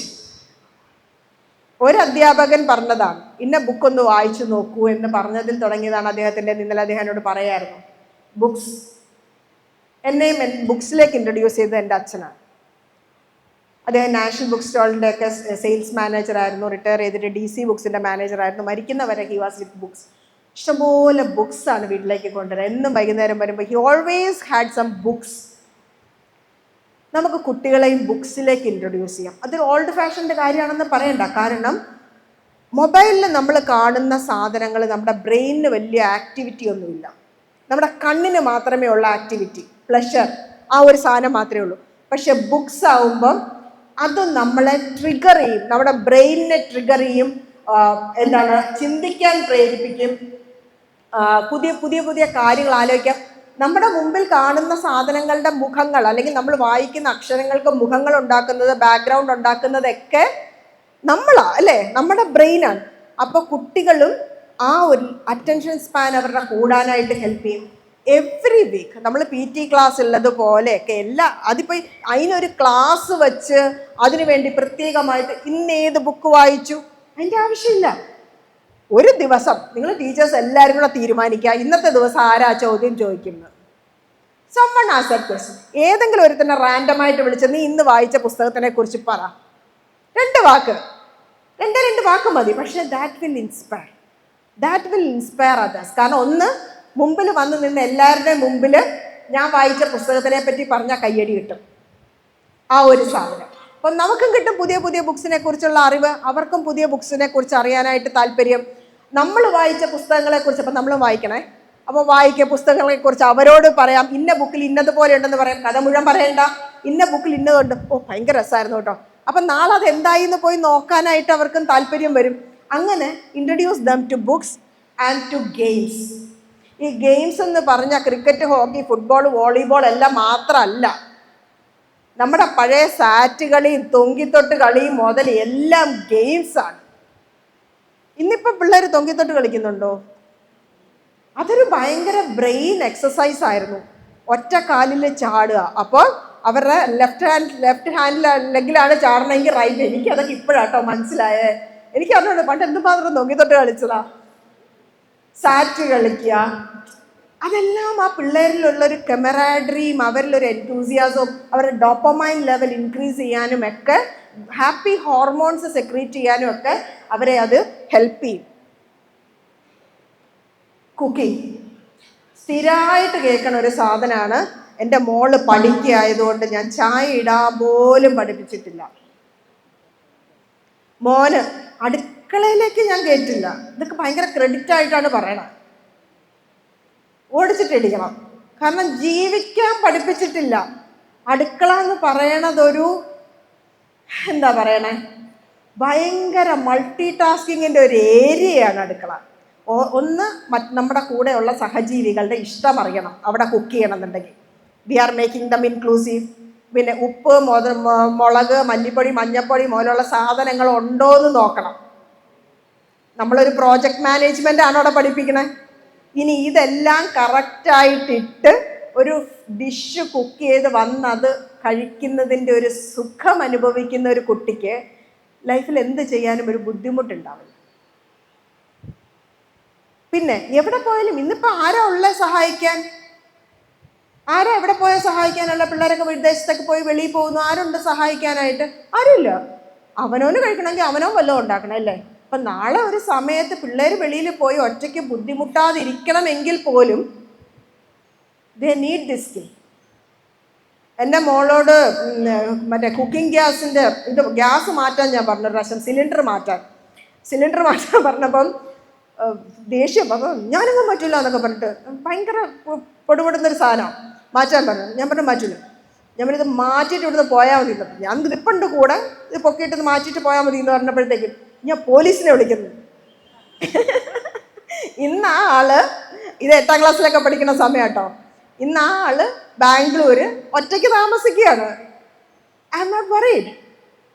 Gas മാറ്റാൻ അറിയാം, കുക്ക് ചെയ്യാൻ അറിയാം, ഒരു പ്രശ്നവുമില്ല. പക്ഷെ അങ്ങനെ ഒരു അന്ന് ഞാൻ ഇതൊക്കെ ഒരു വാശിക്ക് ഞാൻ അവരെ കൊണ്ട് ചെയ്യിപ്പിച്ചെങ്കിലും ഇന്നാണ് ഞാൻ മനസ്സിലാക്കുന്നത് ഒരുപാട് അമ്മമാർക്ക് ഈ സമാധാനമില്ല. എന്നും വെളിയിൽ നിന്നാണ് കഴിക്കുന്നത്, അവരുടെ വയർ അപ്സെറ്റ്. കാരണം എൻ്റെയൊക്കെ കൊളീഗ്സിൻ്റെ മക്കളൊക്കെ ഈ ഒരു പ്രായത്തിലേക്ക് വന്നു ഇപ്പോൾ. അപ്പോൾ അവരെല്ലാവരും എന്നോട് പറയുന്നത് വെളിയിൽ നിന്ന് ഫുഡ് ശരിയാവുന്നില്ല, എത്രയെന്ന് പറഞ്ഞ് അവർ വെളിയിൽ നിന്ന് കഴിക്കും, ഇഷ്ടപ്പെടുന്നില്ല. അപ്പം ഞങ്ങൾ ജോലി കളഞ്ഞിട്ട് 6 മാസം അവിടെ പോയി നിൽക്കുകയാണ്. ഇവിടെ നിന്ന് ജോലിയൊക്കെ കളഞ്ഞിട്ട് പോവാണ്. വീടും സ്ഥലങ്ങളും എല്ലാം വിട്ട് ഈ മോൻ്റെ കൂടെ അല്ലെങ്കിൽ മോളുടെ കൂടെ എത്ര നാൾ പോയി നിൽക്കും? എത്ര നാൾ ജീവിച്ചിരിക്കാം എന്നൊരു ഗ്യാരണ്ടി നമ്മൾ കൊടുത്തിട്ടുണ്ട് നമ്മുടെ കുട്ടികൾക്ക്. പോയി നിൽക്കണൊക്കെ പോട്ടെ, നാളെ ജീവിച്ചിരിക്കും എന്നൊരു ഗ്യാരണ്ടി നമ്മൾ കൊടുത്തിട്ടുണ്ടോ? അപ്പം ഇതൊക്കെ ബേസിക് സാധനങ്ങൾ നമ്മൾ പഠിപ്പിക്കണ്ടേ? അപ്പോൾ ഇതൊക്കെ നമുക്ക് ഇവിടെയും പഠിപ്പിക്കാം. കുക്കിംഗ് നമ്മളിവിടെ വേറെ എന്താണ് ഒരു കുക്കിംഗ് ലാബൊക്കെ വെച്ച് പഠിപ്പിക്കുന്നതിനേക്കാട്ടിലും ഇന്ന് ആരെങ്കിലും ഉണ്ടാക്കി ഒരു ഡിഷ് കൊണ്ടുവരാൻ പറഞ്ഞാൽ മതി. ഒരു തോരനാവട്ടെ, ഒരു രസമാവട്ടെ, ഒരു സാമ്പാറാവട്ടെ, പിള്ളേരുണ്ടാക്കി കൊണ്ടുവരട്ടെ. ഉപ്പ് കാണത്തില്ല, മുളക് കാണത്തില്ല, ഫൈൻ, അത് രസമല്ലേ? വൺസിനെ വലിയൊരു പോട്ടലൊക്കെ ഉണ്ടാക്കുക, എല്ലാ വീടുകളിൽ നിന്നുണ്ടാക്കി. പേരൻസിനോട് സ്ട്രിക്റ്റ് ആയിട്ട് പറയാം ആ വഴിക്ക് പോകരുതെന്ന്. Let the children make it. അത് ഒരു ദിവസം ഉണ്ടാക്കാൻ പറ്റില്ല, അവരോട് അനൗൺസ് ചെയ്യണം. 1 മാസം മുമ്പേ അനൗൺസ് ചെയ്യണം, ഇന്ന ദിവസമാണ് പോട്ടലൊക്കെ, നമ്മൾ ഇന്ന പോലെ ഫുഡ് എല്ലാവരും ഉണ്ടാക്കി കൊടുക്കണം. അപ്പം എന്ന് വെച്ചാൽ അവർക്കത് പഠിക്കാനുള്ളൊരു സമയം കൂടെ നമ്മൾ കൊടുക്കണ്ടേ? ഒരു ദിവസം രാവിലെ അമ്മ തേങ്ങ ചിരണ്ട, അമ്മ അരയ്ക്കും, ഞാൻ ഇളക്കാം, ആ സൈഡിൽ പറ്റില്ല. കാരണം നമുക്ക് ഇവരോട് ഓരോരുത്തരോടും വിളിച്ച് ചോദിക്കാം നിങ്ങളിത് എങ്ങനെയാണ് ഉണ്ടാക്കുന്നത്. അപ്പം നമുക്ക് കറക്റ്റായിട്ട് അറിയാം ഇത് ആരാണ് ഉണ്ടാക്കിയത്, ആരാണ് ഉണ്ടാക്കാത്തത്. പിന്നെ യോഗ ഒരു ഭയങ്കര നല്ല കാര്യമാണ്. റെഗുലറായിട്ട് നമ്മളത് ചെയ്യുമ്പോഴത്തേക്കും ഹാപ്പി ഹോർമോൺസ് വരും. Exercise is different and yoga is different. ഭയങ്കരമായിട്ട് നമ്മുടെ ഇൻറ്റേർണൽ ഓർഗൻസിനും കുട്ടികൾക്കൊരു ക്ലാരിറ്റി ഓഫ് തോട്ട് തരാൻ യോഗ ഹെൽപ്പ് ചെയ്യുന്നതായിട്ട് ഒരുപാട് എൻ്റെ സൈക്കോളജി ഫ്രണ്ട്സ് എന്നോട് പറയുന്നുണ്ട്. സോ അതും ഒരു നല്ല കാര്യമാണ്. ഞാൻ അതിനെക്കുറിച്ച് ഒതൻറ്റിക്കായിട്ട് പറയാൻ ആളല്ല. കുട്ടികളും പേരൻസുമായിട്ടുള്ള സംഭാഷണം, നമ്മളെപ്പോഴും പേരൻസ് ടീച്ചേഴ്സ് മീറ്റിംഗ് വിളിച്ചാൽ നമ്മൾ ഏറ്റവും കൂടുതൽ അവരുടെ അടുത്ത് പറയുന്നത് അവരുടെ മാർക്ക് എത്രയാണ് എന്നൊക്കെയുള്ള കാര്യങ്ങളായിരിക്കും. അല്ലെങ്കിൽ അവരുടെ സ്കൂളിൽ അവരെങ്ങനെ പെരുമാറുന്നു, മറ്റേ കുട്ടിയെ പിച്ചിയോ നുള്ളിയോ വഴക്കുണ്ടാക്കിയോ, അവൻ കുഴപ്പമില്ല കേട്ടോ, അവൻ മിടുക്കനാണ്, അവൻ നന്നായിട്ട് ഡാൻസ് കളിക്കുന്നുണ്ട്, ഇങ്ങനെയൊക്കെ നമ്മൾ അങ്ങോട്ട് പറയണമല്ലാതെ പേരൻസ് എത്ര സമയം കുട്ടികളോട് സംസാരിക്കുന്നുണ്ട് എന്നൊക്കെയുള്ള കാര്യങ്ങൾ ചോദിച്ച് മനസ്സിലാക്കാനായിട്ടും കൂടെ, അത് ഞാൻ അസ്യൂം ചെയ്ത് പറയുകയാണ് കേട്ടോ, നിങ്ങളത് ചെയ്യുന്നുണ്ടാവുമില്ല എന്നല്ല ഞാൻ പറയുന്നത്, യൂഷ്വലി ചെയ്യേണ്ടുന്ന ഒരു കാര്യമായിട്ട് ഞാൻ അതിനെക്കുറിച്ച് പറഞ്ഞു എന്നുള്ളതേ ഉള്ളൂ. പിന്നെ ഒരു കാര്യമാണ്, നമ്മൾ ഒരു 5 minutes ബ്രേക്ക് വേണോ? ഓക്കെ.